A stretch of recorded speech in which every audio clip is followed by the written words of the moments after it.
Hey, thanks for tuning in today. This video is all about finally a simple answer to why is the APR always different from the interest rate.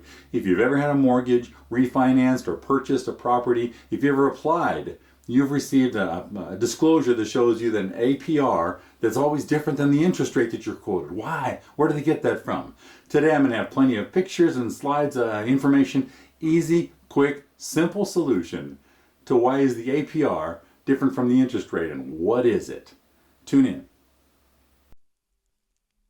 The difference between APR and interest rate. When a lender takes your application information, they've got 3 days, 72 hours, to get you a disclosure that shows you the terms of your loan. And that includes your interest rate you'll pay, the estimated cost of your loan, and the APR that shows the cost of the loan expressed as a percentage. By the way, if those costs drastically change between disclosure time and signing time, they can get shut down. So just beware, okay? The difference between APR and interest rate, that's what you're here for. Well, the interest rate definition is the rate you pay on the money you borrow, period. But the APR sort of reverse engineers that number to clarify, I'm making air quotes here, the cost of getting the money expressed as a percentage. Here's a scenario. If you buy a $500,000 home with $100,000 down, you finance $400,000. That's the math, right? So $500,000, 20% down, a $400,000 purchase. That's all it is, right? Nope. You've got fees and costs to do the loan. Everybody's out to get their part when money changes hands. 4 ways to pay those loan costs would be pay them up front, jack up the interest rate to get the lender to pay them, finance them into your loan, or a combination of any of those 3. I'll probably show you how that jack up the interest rate to get the lender to pay them in another video. That's a real good one, an important one. Regardless of your loan costs, those costs have to be disclosed in the form of a percentage called an APR. The APR numbers reflect the cost you pay just to get the loan, though. It's not how much you paid for the real estate property or the things attached to the real property. It's just to get the money. Some of those costs count toward the APR and some of them don't. Things you always count toward the APR would be points. That's 1 point equals 1% of the loan amount. So this $400,000 loan, $4,000 would be 1 point. Okay, origination points, same thing. Prepaid interest. That's if you closed your loan on say August 12th. Well, you're probably going to pay like 18 days of prepaid interest to take you to the end of August. You won't have a September 1 house payment, and then October 1st will be your first payment. That's why you prepay till the end of the month on that. They're not taking, that's not even a fee. I don't know why it's part of the APR, but you're paying part of your interest already. Admin fees, loan processing fees, underwriting fees. Some doc prep fees are, and some doc prep fees aren't. I don't know. Private mortgage insurance.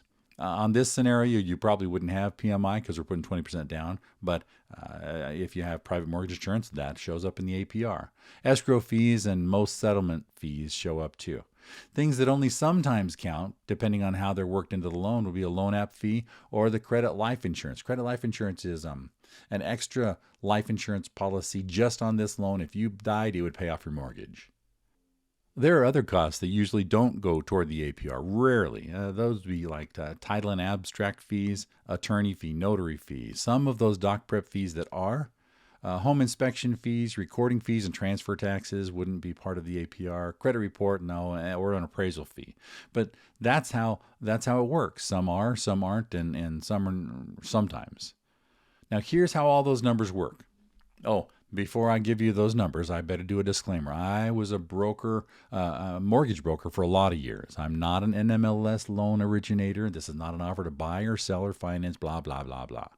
But I have been in the business for 30 years. I was a mortgage broker for ages. And I'm like the magician that's showing you how they do their tricks and how the APR and the interest rate work. Now look at that $400,000 loan again. Say you have total loan costs of $4,400. It could be $3,000. It could be $5,000. We're just putting a number in here. $400,000 at 6% interest rate for a 30-year fixed rate loan would be $2398.20 per month. But you've got that $4,400 worth of closing costs, right? So if you threw that into the loan being $404,400, imagining this, paying it off in 30 years, your payment would be $24,2458. It's not, but it would be. So here's how they get the APR. They take the $400,000 loan, times 30 years. And if you were paying that $24.58 per month, your interest rate would be 6.103. It's not. But they're calling that the APR. So you're taking a loan of $400,000 at 6%, 30-year. You're paying $23.9820, but your APR would disclose at 6.103. That's it. Here's how you read that. The bigger the difference between the rate and the APR, the bigger your costs must be compared to your actual loan amount. Now, some costs don't really change much no matter how much you borrow, but some of those costs depend on the size of the loan, so watch those, especially if you're paying points. Oh, I would never pay points. Okay, well, you'll get a loan fee or a secondary origination fee or something like that. Everybody's going to get their cut. It's just how it works. Your job is to make sure you're okay with those numbers. Now, 3 ways to make sure you're okay with them are: educate yourself to become a loan officer. I recommend you educate yourself enough that you could have. Or shop the loan to death yourself. That's going to be fun. Or number 3, work with a mortgage broker you really trust who's great at their job, who can shop it around. See, when you get that initial disclosure form in the first 72 hours, everybody wants to close your loan fast, including you. But if you just take a few days to shop it and compare numbers, you could save thousands of dollars. Now, there's a big caveat here. Until the lender locks your rate, locks your loan rate, it could go either way. If rates go up, you're going to pay a higher rate. If rates go down and you don't know it, who knows if they'll drop your rate? They get paid so much more if your rate stays above the line.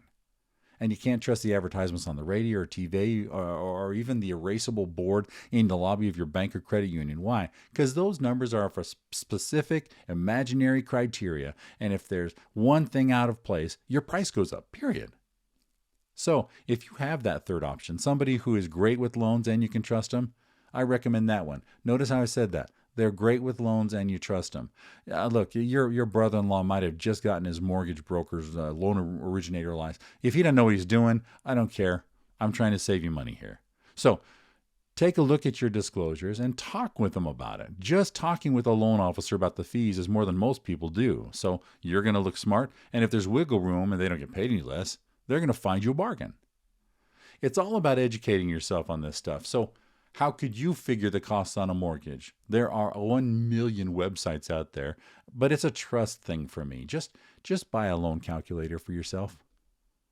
Just pick one up. They're $40-$50. The HP 12C is the industry standard, and I cut my teeth on that way back. Or the CI's Real Estate Master, both industry standards. They're great. The 12C is a beast, but it has a sharp learning curve. The Real Estate Master is super simple for most of the things you're ever going to do. Like I said, they're only $40-$50. As a matter of fact, I'll put links through Amazon in this video's description. I hope that helps you. Thanks very much for tuning in. Like and subscribe so when I post other videos, you'll know. In an upcoming video, I'll hit the different ways that you can pay your loan costs and do that, and how you could actually lower your interest rate. I'll talk to you then.